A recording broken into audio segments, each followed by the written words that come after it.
বৈষম্য বিরোধী আন্দোলনে যারা বিরোধিতা করেছে তাদের ব্যাপারে এখনও জনগণের যেহেতু সংশয় যায়নি, কষ্ট যায়নি, তো সেটা আমাদেরকে নিষ্পত্তি করতে হবে, নিষ্পত্তি একটা পথ খুঁজে বের করতে হবে।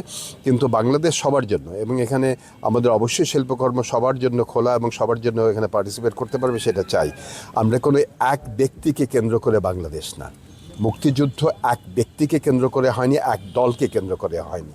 এই ইতিহাসটাকে গত 15 বছর ধীরে ধীরে মুছে ফেলার চেষ্টা করা হয়েছে।